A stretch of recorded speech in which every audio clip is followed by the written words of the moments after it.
Drama જોવા મળ્યો। આપના કાર્યકર્તાઓએ વિરોધ કર્યો અને કહેવામાં આવ્યું કે અમારા 3 ઉમેદવારોનું અપહરણ થઈ ગયું છે। હવે તે મામલે નવો વળાંક સામે આવ્યો છે, જેને જાણીને આશ્ચર્ય થશે। આ તમામ ચર્ચાઓની વચ્ચે હવે આમ આદમી પાર્ટીના જે 3 ઉમેદવારોનું અપહરણ થયું હતું તે હવે પોલીસ સ્ટેશન પહોંચ્યા અને ત્યાં જઈને કંઈક એવું કીધું કે એ સાંભળીને તમે પણ ચોંકી જશો।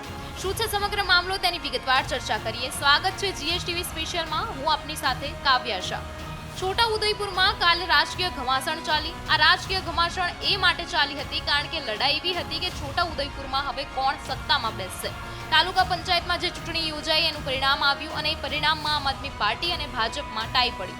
બંને પક્ષોને 13 સીટ મળી। ત્યારબાદ બંને પક્ષોએ ઉમેદવારી નોંધાવી પ્રમુખ અને ઉપપ્રમુખ પદ માટે। ત્યારબાદ જે આમ આદમી પાર્ટીના 13 પ્રમુખ, જે 13 જીતેલા ઉમેદવારો છે તે મતદાન કરવા માટે પહોંચવું જોઈએ, પરંતુ તે 13 માંથી 10 જ મતદાન કર્યું। જે 3 બચ્યા હતા, 3 ઉમેદવારોનું અપહરણ થઈ ગયું। ત્યારબાદ ભારે હોબાળો થયો અને અનેક સવાલો કરવામાં આવ્યા કે આ 3 ઉમેદવાર ગયા તો ગયા ક્યાં। જે મામલે 3 ઉમેદવારો ના હોવાથી ભાજપની જીત થઈ। ત્યારે હવે આ સમગ્ર મામલે જે 3 ઉમેદવારો ગાયબ થઈ ગયા હતા તે 3 ઉમેદવાર પોલીસ સ્ટેશન પહોંચ્યા છે।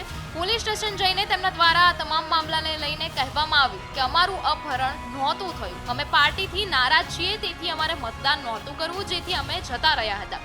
જે સમગ્ર મામલાને લઈને પોલીસ સ્ટેશન આવ્યા છીએ કારણ કે અમારા પરિવારે અપહરણની ફરિયાદ લખાવી છે, જે તદ્દન ખોટી છે। વધુમાં આ 3 ઉમેદવારો શું કહે છે તે સાંભળી લઈએ અને દ્રશ્યો પર પણ નજર કરી લઈએ। કયું ગામ? ફળિયું તાલુકો જિલ્લો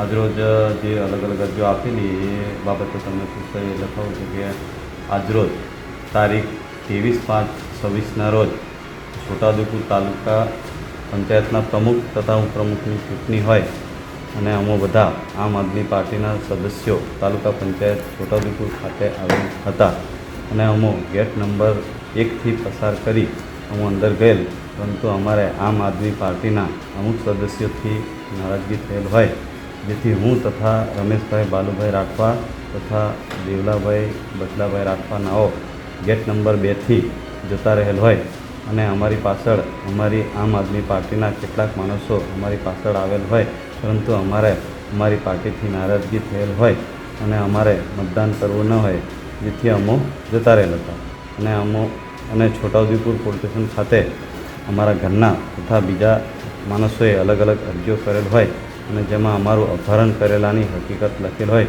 જે તદ્દન ખોટી લખાવેલ છે અને અમારું કોઈએ અપહરણ કરેલ નથી। અરજીમાં જણાવ્યા મુજબનો કોઈ બનાવ બનેલ નથી, જેથી અમારે આ બાબતે કોઈ પોલીસ ફરિયાદ કરવી નથી। બરાબર ને?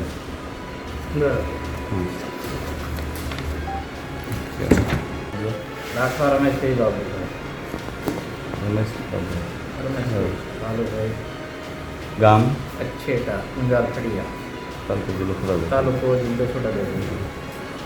તે છોટાઉદેપુર પોલીસ સ્ટેશનમાં અલગ અલગ અરજીઓ કરેલી હતી બાબતે તમને પૂછપરછ કરતાં તમે લખાવેલ છે કે આજરોજ તારીખ 23/5/2026ના રોજ છોટાઉદેપુર તાલુકા પંચાયતના પ્રમુખ તથા ઉપપ્રમુખની ચૂંટણી હોય અને અમે બધા આમ આદમી પાર્ટીના સદસ્યો તાલુકા પંચાયત છોટાઉદેપુર ખાતે આવેલ હતા અને અમે ગેટ નંબર 1થી પસાર કરી અમે અંદર ગયેલ, પરંતુ અમારે આમ આદમી પાર્ટીના અમુક સદસ્યોથી નારાજગી થયેલ હોય, જેથી હું તથા બાવાભાઈ મંગુભાઈ નાયકા તથા દેવલાભાઈ બચલાભાઈ રાઠવાનાઓ ગેટ નંબર 2થી જતા રહેલ હોય અને અમારી પાછળ અમારી આમ આદમી પાર્ટીના કેટલાક માણસો અમારી પાછળ આવેલ હોય, પરંતુ અમારે અમારી પાર્ટીથી નારાજગી થયેલ હોય અને અમારે મતદાન કરવું ન હોય, જેથી અમે જતા રહેલ હતા અને છોટાઉદેપુર પોલીસ સ્ટેશન ખાતે અમારા ઘરના તથા બીજા માણસોએ અલગ અલગ અરજીઓ કરેલ હોય અને જેમાં અમારું અપહરણ કરેલાની હકીકત લખાવેલ હોય,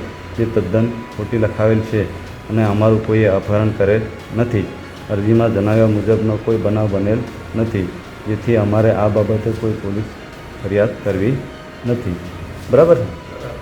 હા, બરાબર। અટક રાઠવા કયું ગામ? ભરૂચ ફળિયું રોલી તાલુકો જિલ્લો છોટાઉદેપુર।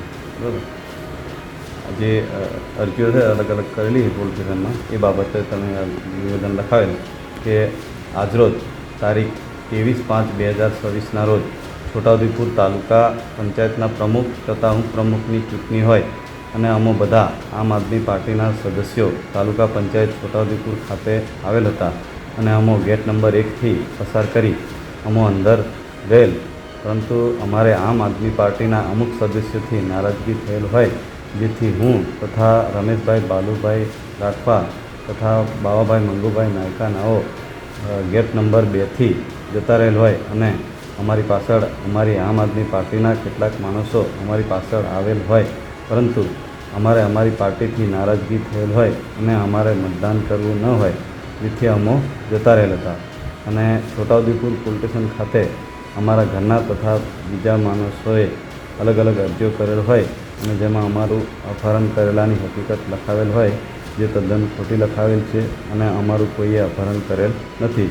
અરજીમાં જણાવ્યા મુજબનો કોઈ બનાવ બનેલ નથી, જેથી અમારે આ બાબતે કોઈ પોલીસ ફરિયાદ કરવી નથી.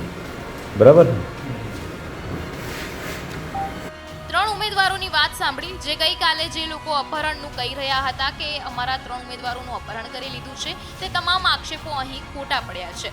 કારણ કે જેમનું અપહરણ થયું હતું તે જ આજે પોલીસ સ્ટેશને સામેથી આવીને કહી રહ્યા છે કે અમારું અપહરણ નહોતું થયું, અમારે જ મતદાન નહોતું કરવું, જેથી અમે બીજા ગેટથી નીકળી ગયા હતા. આ સમગ્ર મામલે તમને શું હકીકત લાગે છે તે અમને કમેન્ટ કરીને જરૂરથી જણાવજો.